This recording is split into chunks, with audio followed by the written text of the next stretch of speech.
Salut, moi c'est Pablo. Il y a 2 ans, en 2019, je suis resté 1 an et demi en Nouvelle-Zélande. Avec ma caméra, j'ai enregistré des heures de vidéos sur mes aventures et sur tout ce que j'ai vu. Et comme tu peux le voir, je suis revenu avec beaucoup de vidéos et d'histoires à raconter. Pourtant, depuis mon retour, c'est la première vidéo sur ce voyage que je partage. J'ai commencé à travailler sur cette vidéo il y a 1 an, mais ça fait plus de 6 mois que je blogue sur la voix off. Mais Gwen, Thomas, Claire et Ben, j'ai enfin décidé de me contenter de ce résultat, afin de vous faire redécouvrir cette incroyable aventure qu'on a vécue.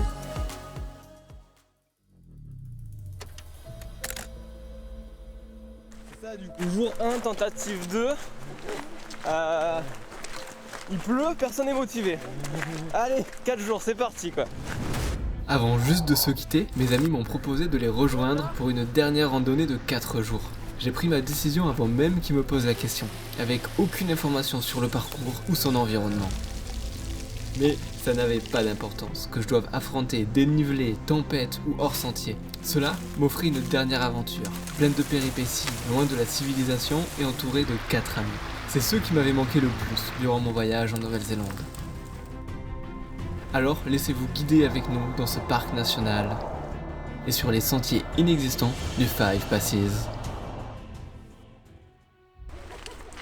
Après un premier kilomètre sur le sentier de la Routeburn Track, qui peut accueillir 40 personnes par jour durant la haute saison, nous, on bifurque très vite sur un petit sentier, presque invisible. Il s'enfonce dans la forêt et nous dirige directement vers notre premier col. Et il faut bien, car au total, on doit en franchir 5 sur ces 4 jours de trek.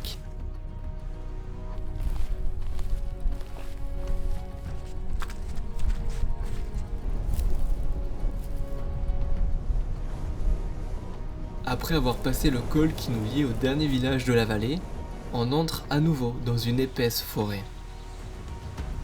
C'est là qu'on croisera un groupe de randonneurs terminant la même randonnée. Mais ils auront mis 7 jours pour faire le tour de celle-ci.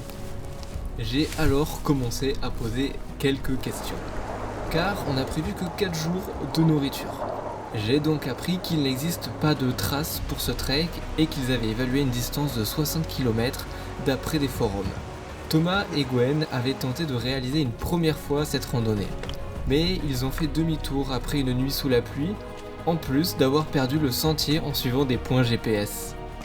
Pas de quoi me rassurer, mais on avance bien et on suit facilement un chemin balisé pour l'instant.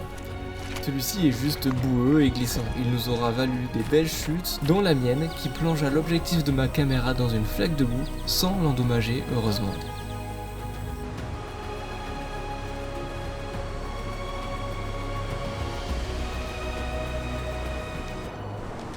Un petit pont suspendu nous permettra de traverser cette rivière déchaînée. Il sera le dernier pont pour les prochains jours car toutes les prochaines rivières se traverseront à pied.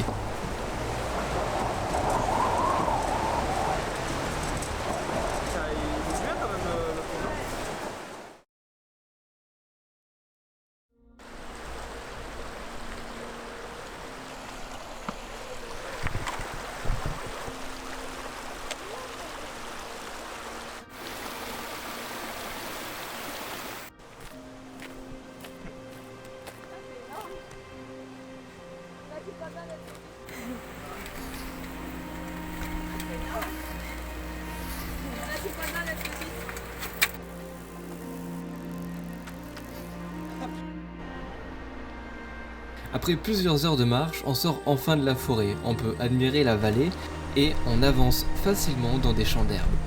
Enfin, on avance facilement, mais on se rend aussi compte qu'il n'y a plus de balises pour nous indiquer le chemin. On avance alors encore un peu plus à l'aveugle.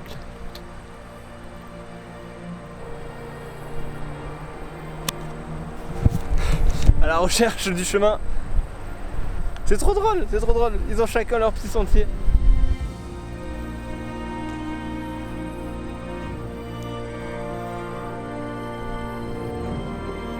Notre objectif de 15 km atteint plus facilement que prévu, on décide de continuer et de poser le camp un peu plus loin.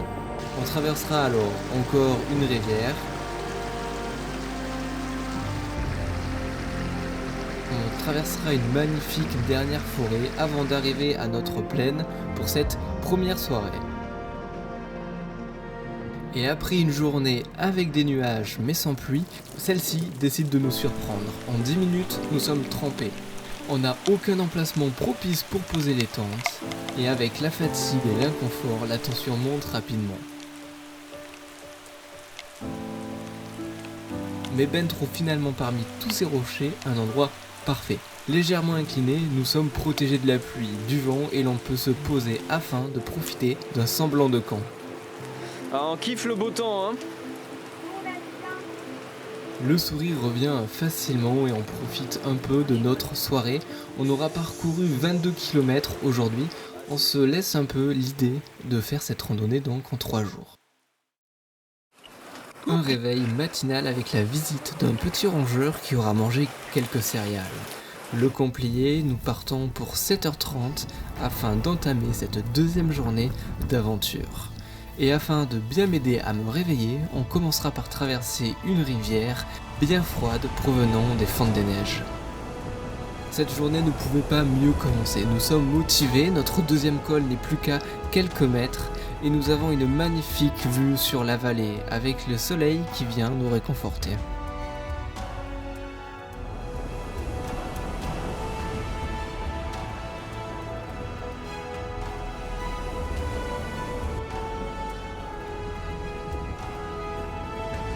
Ces plaines et ces cols nous offrent de magnifiques paysages. Malheureusement, en contrepartie, nous n'avons plus de sentiers et nous n'avons plus de balises.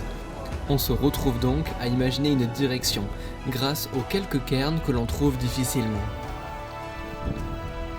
L'Indien n'y sera pas ce soir. Mais en contrebas, c'est une forêt qui se dresse devant nous. On espère enfin retrouver ces fameux triangles oranges qui nous servent de balises dans la forêt. Malheureusement, on ne trouvera qu'un cairn qui est plus que douteux. Et au bout d'une trentaine de minutes à suivre un sentier plus ou moins réel, on se retrouve complètement perdu dans cette épaisse végétation de cette magnifique forêt. On hésite à faire demi-tour, mais on prend la décision de continuer à descendre tout droit, espérant tomber sur un chemin en bas de la vallée.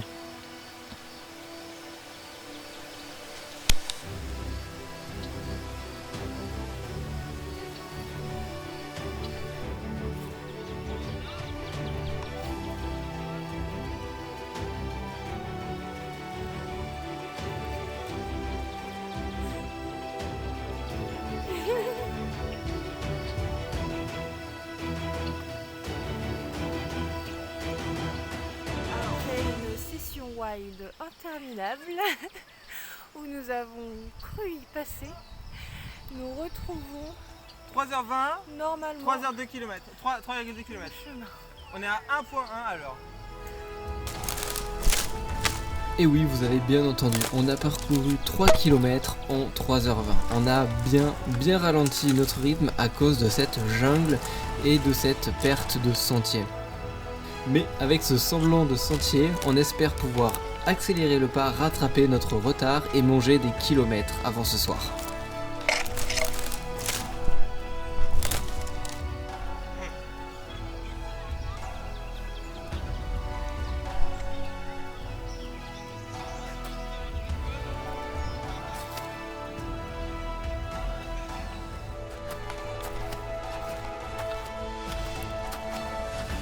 Par la suite, on a traversé de magnifiques forêts.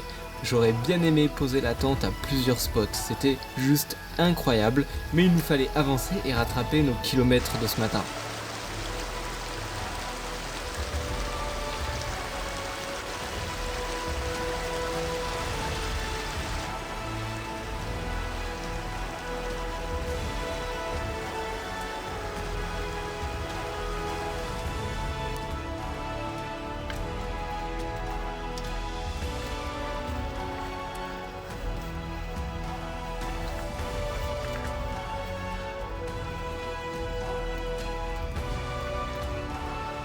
Et après une matinée un peu délicate, l'après-midi ne s'est pas amélioré. On s'est retrouvé sous la pluie, sur des chemins difficiles d'accès et on n'a vraiment pas réussi à accélérer le pas.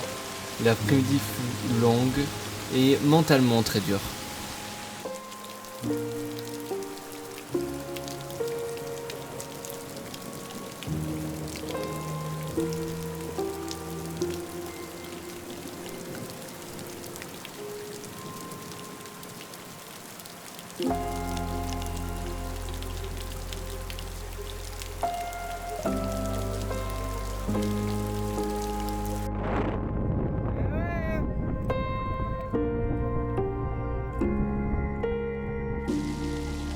Après avoir passé cette dure journée, on s'est dit que enfin dans nos tentes, on allait pouvoir se poser et décompresser. Mais ce n'est pas du tout ce qui s'est passé. Déjà, on a eu énormément de mal à trouver un endroit pour poser nos tentes. Il y avait un rocher où on aurait pu tous s'abriter dessous, mais sans poser nos tentes, juste à la belle étoile. Mais avec la pluie et le vent, on a préféré aller poser nos tentes un peu plus loin. Ben et Claire ont posé leurs tentes sous le rocher. Gwen, Thomas et moi, on a posé nos 2 tentes dans la prairie, sous la pluie, et ensuite, chacun on s'est fait à manger, on s'est couché. Mais le vent ne s'est jamais calmé, et même durant la nuit, moi je me suis levé pour me dire que j'allais plier ma tente, rentrer sous le rocher et me mettre à l'abri, et finalement j'ai hésité.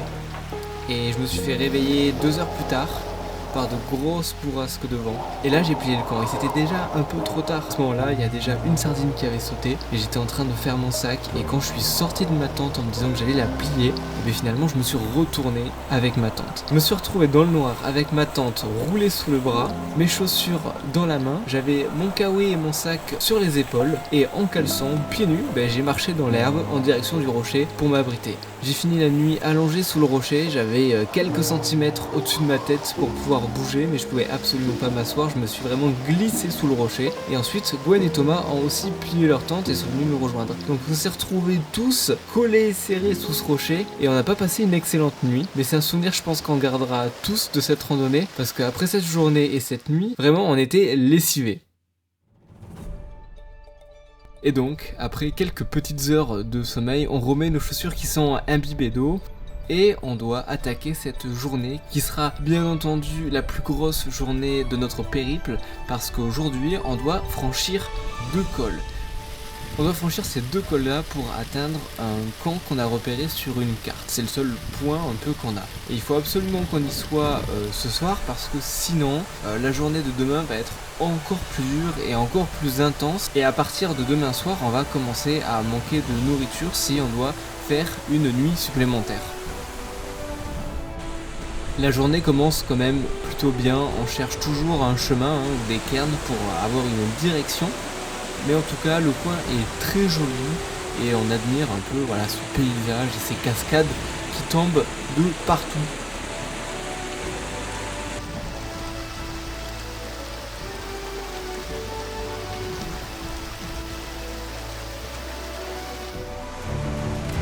Et comme on n'aime absolument pas la simplicité, bien sûr, on n'a pris pas forcément le bon chemin et on se retrouve à faire un petit peu d'escalade, mais ça veut dire qu'on se rapproche de notre col et ça c'est quand même bon signe.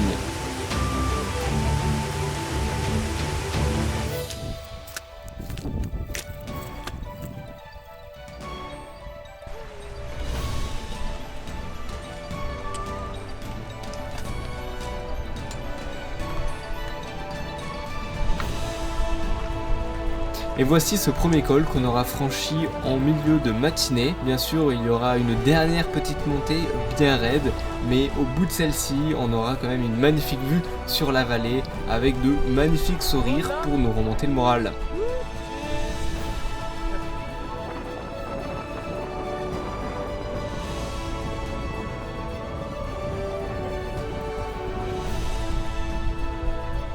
Il ne nous reste plus qu'à descendre en bas de la vallée et un peu plus sur la droite, on pourra recommencer à grimper pour franchir notre dernier col.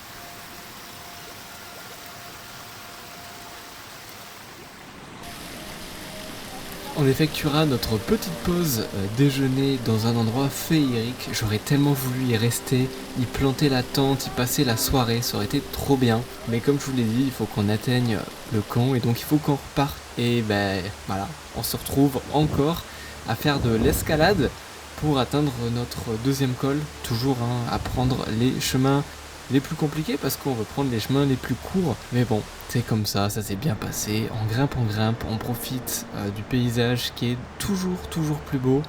Et on franchira enfin ce dernier col.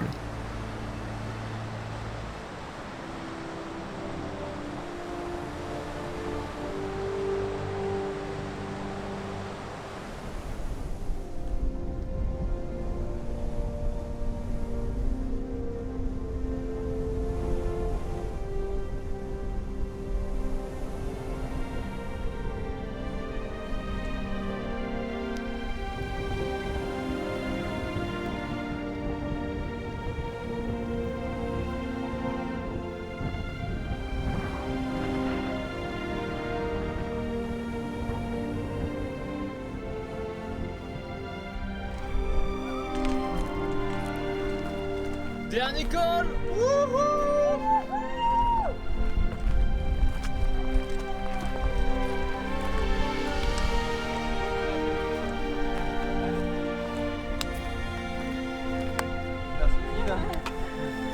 Check.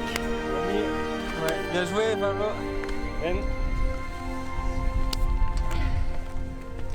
Bien joué. Le cartographe. Bien joué Claire. Bien joué Loulou. Bonjour, papa.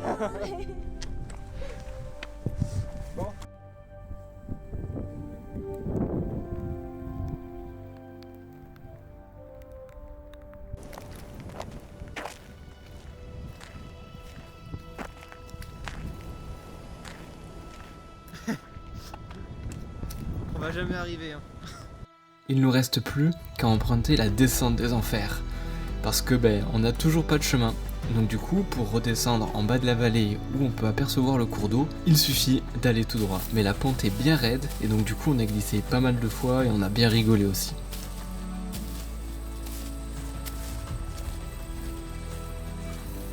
En bas de la vallée, on retrouve un chemin plat, dégagé, et enfin on est content, on se dit que c'est un petit semblant de sentier, qu'on peut avancer et qu'on sera rapidement au camp du soir qu'on a pu apercevoir nous depuis le haut parce qu'il est à côté d'un énorme rocher.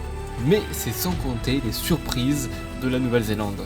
Et oui, sur nos derniers kilomètres, nous avons testé le bush new-zélandais. Le chemin initial longeait la rivière, mais le niveau de l'eau étant bien plus haut, en fait, un deuxième chemin s'était créé avec le passage des personnes dans ces arbres à mi-hauteur, où en fait on avance très difficilement. Il y a un cairn. On est sauvés. On est complètement dans la végétation, dans ces énormes buissons. Il n'y a pas de sentier en rampe, sous les buissons. Et moi, j'avais eu la bonne idée de mettre un short. Il est beau ce chemin. À l'intérieur des buissons, on se ferait un chemin dans cette végétation pour enfin arriver au camp du soir et enfin pouvoir profiter quoi. Ma tente. Je suis obligé de la poser la tente.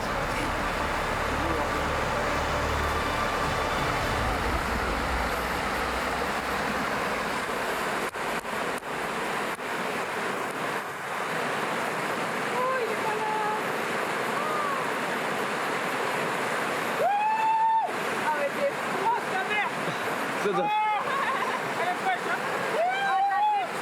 En vrai, ça doit faire du bien. Nous sommes enfin posés tranquillement, il n'y a pas de pluie, on est bien, on peut faire un petit feu. On s'étire parce que moi je commence à avoir les jambes mortes de ces chemins qui sont vraiment accidentés, en plus du dénivelé et tout ça. Enfin voilà, et on va pas se coucher trop tard parce que demain on a décidé de partir en fait avant le lever du soleil parce qu'on a déterminé quand même qu'il nous restait 30 km avant de pouvoir retourner aux voitures et on aimerait arriver pas trop tard pour pouvoir filer en ville, prendre une douche et se faire un bon restaurant. Réveil avant le soleil et départ avec la frontale. On s'engage dans un semblant de grotte pour éviter la rivière. Il y avait rien derrière.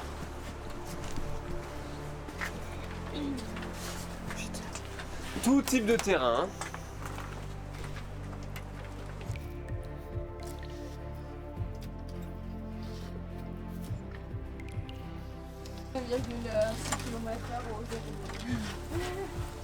Ça commence bien. Hein. Je suis encore un peu sceptique parce qu'on n'a toujours pas retrouvé de signalisation ou vraiment un chemin clair. Et si on n'en trouve pas un rapidement dans la journée, je pense qu'on n'atteindra jamais les voitures le soir, donc je suis quand même un peu stressé. Parti derrière. Mais on va pas y penser, on va donner tout ce qu'on a, on va essayer de faire jouer notre chance au maximum. En tout cas, on n'a plus de col à franchir, donc normalement on doit suivre le lit de la rivière et ça devrait aller tout seul.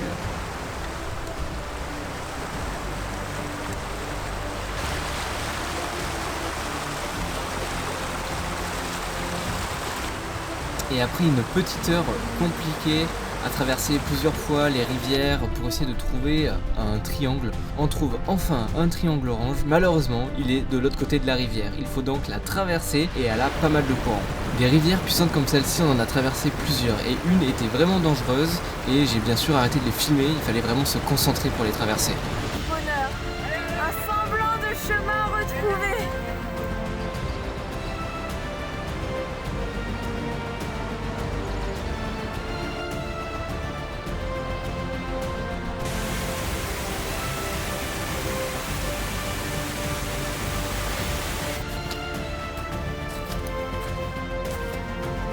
Avec un sentier qui était quand même balisé, il y avait quelques passages un peu compliqués, mais en gros ça a été quand même une renaissance après ces 3 jours à ne suivre que des cairns ou des estimations.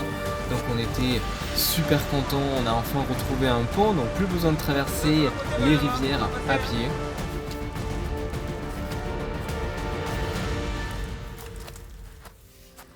Finalement, sur cette journée, on avait prévu 24 km et finalement on a plutôt parcouru entre 30 et 35 km pour ce dernier jour. Ce fut la journée la plus longue de tout ce périple, mais elle était aussi assez simple parce qu'il n'y avait pas de dénivelé et on avait enfin retrouvé un chemin. À part les quelques rivières qu'on a dû traverser qui étaient dangereuses, en vrai ça a été tranquille. Et pour finir, on a quand même pu se remémorer tous ces souvenirs, tous ces jours qu'on a passés. On a contemplé une dernière fois ces vallées, mais on était quand même très content de pouvoir arriver à temps aux voitures, de pouvoir arriver à l'heure aux douches avant qu'elles ferment. Donc les garçons étaient partis en avance pour aller chercher les voitures qui étaient un peu plus loin et nous, du coup, avec les filles, on a accéléré le pas pour essayer de les rattraper et ne pas arriver trop tard. La randonnée aura fait finalement 77 km. Elle n'est pas pour tout le monde et une durée de 5 jours serait vraiment plus agréable pour observer les paysages. Profiter de la nature et moins dangereuse en fonction de la météo.